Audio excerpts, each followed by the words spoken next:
Halo para pemburu film. Di kesempatan kali ini Ruang Movie akan merangkum sebuah film yang berjudul The Man From Nowhere. Film ini rilis pada tahun 2010. Film ini bercerita tentang seorang mantan pasukan khusus intelijen. Pria ini bernama Tae-sik. Pada suatu hari tetangga Tae-sik bernama So Mi-jung diculik, dan Tae-sik pun mencoba menyelamatkan So Mi-jung. Apakah Tae-sik berhasil menyelamatkan So Mi-jung? Daripada penasaran, kita langsung saja ke ceritanya.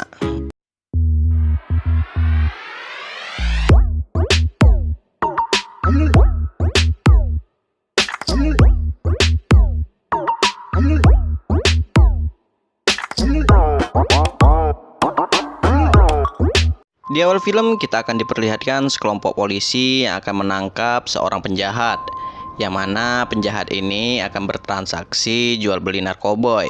Tak lama kemudian narkoboy itu dicuri oleh seorang PSK yang bernama Hyo Jung. Pada akhirnya polisi ini berhasil menangkap pria jahat tadi. Namun polisi ini kehilangan barang bukti. Kemudian kita diperlihatkan seorang pria yang bernama Tae-sik. Tae-sik ini adalah tetangganya Hyo Jung, dan Tae-sik ini membuka usaha pegadaian. Tae-sik juga dekat dengan anaknya Hyo Jung yang bernama So Mi-jung. So Mi-jung ini sangat sering main ke rumah Tae-sik.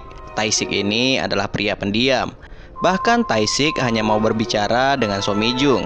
Setelah Hyo Jung pulang, ia menemui Tae-sik. Hyo Jung hanya ingin menggadaikan kamera miliknya.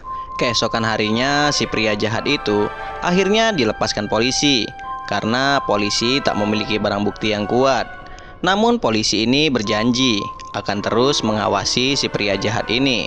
Ternyata si pria jahat ini adalah anak buahnya Man Seok, dan Man Seok ini memiliki bos yang bernama Myung. Myung ini adalah bandar narkoba. Tak hanya itu saja, Myung juga menjual organ tubuh manusia. Myung pun marah besar ke Man Seok karena ia telah gagal menjalankan tugasnya. Myung meminta ke Man Seok agar mendapatkan narkoboynya lagi. Ternyata Hyo Jung ini adalah pecandu narkoboy. So Mi-jung yang stres dengan tingkah laku ibunya, ia pun memutuskan untuk menumpang tidur di rumah Tae-sik. Sebenarnya Tae-sik ini sangat kasihan dengan nasib So Mi-jung. Keesokan paginya Tae-sik pergi ziarah ke makam istrinya. Di tempat lain, Man Seok menelpon adiknya yang bernama Jung. Man Seok mengabarkan bahwa yang mencuri narkoboy mereka adalah Hyo Jung. Di malam harinya, So Mi-jung melihat ibunya disiksa oleh Jung. Tujuan Jung ke sini, ia hanya ingin meminta narkoboynya kembali. Jung juga membawa anak buah terbaiknya yang bernama Rowan. Kemudian anak buah Jung yang lainnya masuk ke rumah Tae-sik. Tae-sik mengira mereka ini hanya ingin merampoknya.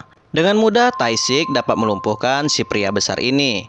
Anak buah Jung pun langsung menelpon Jung.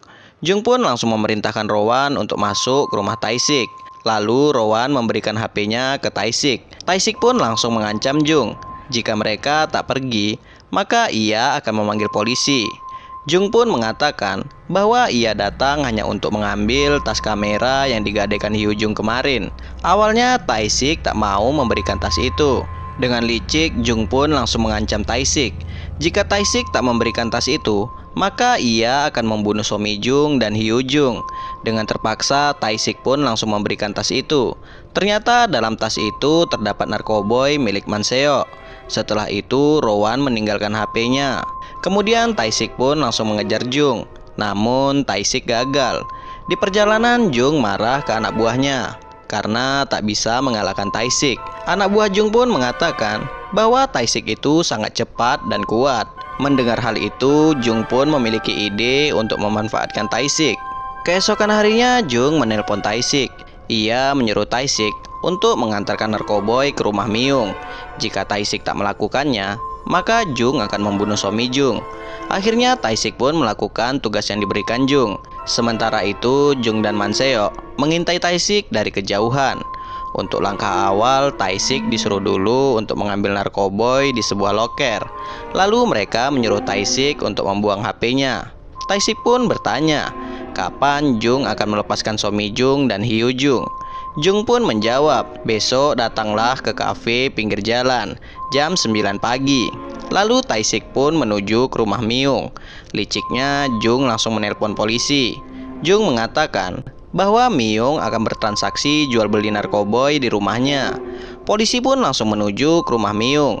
Setelah sampai di rumah Myung, Tae-sik pun langsung memberikan narkoboy itu ke Myung.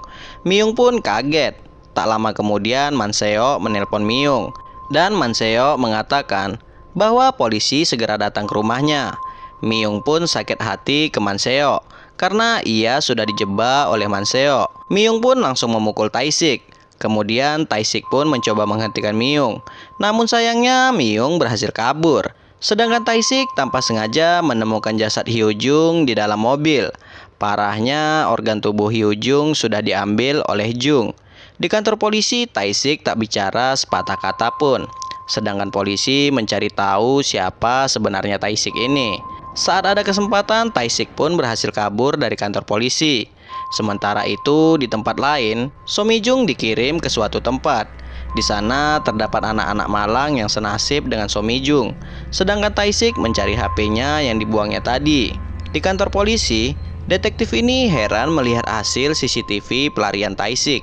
Karena Tae-sik berhasil melumpuhkan beberapa polisi hanya dalam waktu 4 menit 18 detik. Maka dari itu, detektif ini akan mencari tahu lebih dalam lagi mengenai Tae-sik. Di sisi lain, Jung mengirim Rowan untuk membunuh Myung, dan Myung pun tewas. Setelah beberapa hari, polisi ini berhasil mengungkapkan siapa Tae-sik ini sebenarnya. Ternyata Tae-sik ini adalah pasukan khusus Badan Intelijen. Kemudian pada tahun 2006, Tae-sik menjadi seorang instruktur pelatih untuk pasukan khusus.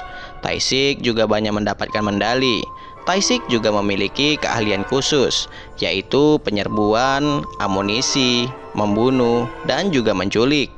Polisi ini juga tahu bahwa istri Tae-sik meninggal karena kecelakaan, dan Tae-sik ini spesialis operasi rahasia luar negeri. Sedangkan Tae-sik sendiri saat ini mulai mencari keberadaan Jung dan Man-seok. Tae-sik mencari informasi dari agen penjual organ tubuh manusia.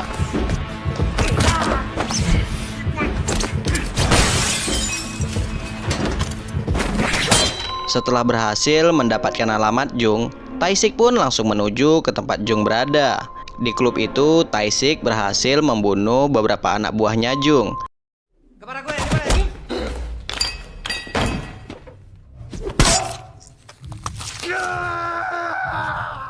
나도 몰라. 만성이 종석이 그 새끼들이 알아.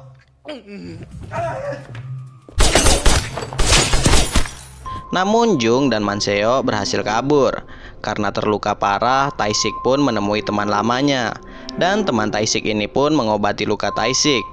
Pada saat Tae-sik tak sadarkan diri, ia teringat pada saat masa-masa terakhir bersama istrinya. Pada saat itu, istri Tae-sik sedang hamil. Dan pada saat itu pula, istri Tae-sik dibunuh oleh orang yang tak dikenal. Namun, polisi mengatakan ke media bahwa istri Tae-sik ini meninggal karena kecelakaan. Karena hal itulah, Tae-sik sakit hati. Dan Tae-sik pun keluar dari militer. Setelah Tae-sik sadar, ia meminta senjata dengan temannya. Awalnya, temannya tak mau memberikan senjata. Kemudian Tae-sik pun menceritakan bahwa ia ingin menyelamatkan seorang anak kecil karena anak kecil ini mengingatkannya pada istrinya dulu. Setelah pulih, Tae-sik pun memotong rambutnya dan temannya Tae-sik ini pun memberikan senjata. Setelah itu, Tae-sik menelpon salah satu detektif. Detektif ini mengatakan bahwa So Mi-jung masih hidup. Dia terakhir kali terlihat di ATM dekat stasiun Gasan. Setelah itu, Tae-sik pun pergi menuju ke stasiun. Di sana, Tae-sik melihat sebuah kotak permainan. Tae-sik mencurigai bahwa kotak itu berisi narkoboy. Keesokan paginya, Tae-sik melihat anak kecil mengambil sebuah mainan. Lalu Tae-sik pun mengikuti anak ini. Ternyata anak kecil ini digunakan oleh Jung untuk mengedar narkoboy. Anak-anak ini dijanjikan apabila mereka rajin bekerja, maka mereka akan dipertemukan dengan orang tuanya. Setelah mengikuti anak tadi, sampailah Tae-sik di sebuah gedung. Di dalam gedung itu, Tae-sik menemui jalan rahasia. Ternyata tempat itu adalah gudang narkoboy Jung. Terlihat di sana, Jung mempekerjakan anak-anak di bawah umur. Tae-sik pun membunuh satu persatu anak buah Jung.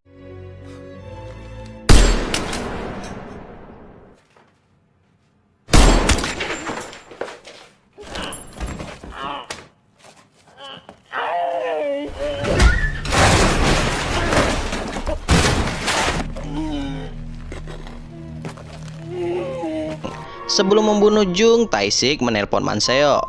Tae-sik menanyakan keberadaan So Mi-jung dan Man Se-hyuk pun menyuruh Tae-sik datang ke rumahnya.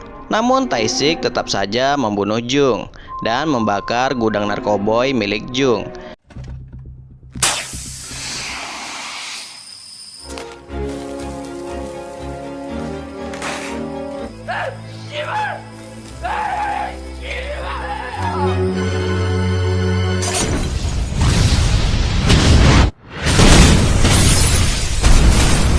Sedangkan Man Se-hyuk memerintahkan Rowan untuk mencongkel mata So Mi-jung.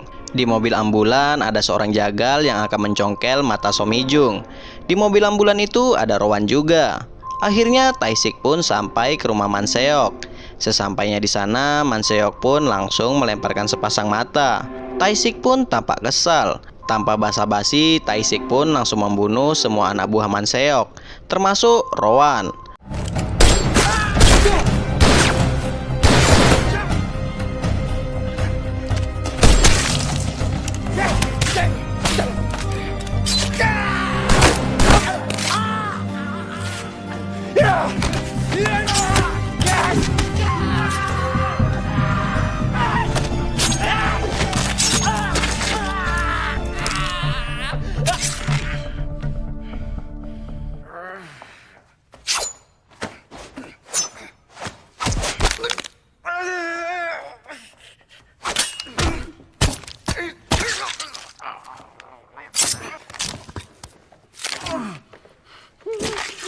Sedangkan Man Se-hyuk, ia tak mau mati. Ia pun menelpon polisi. Namun bagaimanapun Tae-sik tetap membunuh Man Se-hyuk.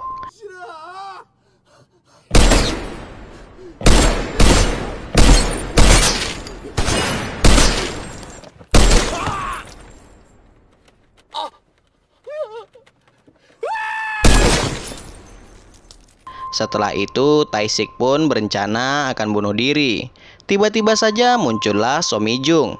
Di sini saya jelaskan bahwa Rowan tak tega untuk membunuh So Mi-jung dan Rowan memilih untuk mencongkel mata si tukang jagal tadi. Sebelum dipenjara, Tae-sik meminta sebuah permintaan. Tae-sik meminta untuk diberi kesempatan agar ia bisa membelikan alat tulis untuk So Mi-jung.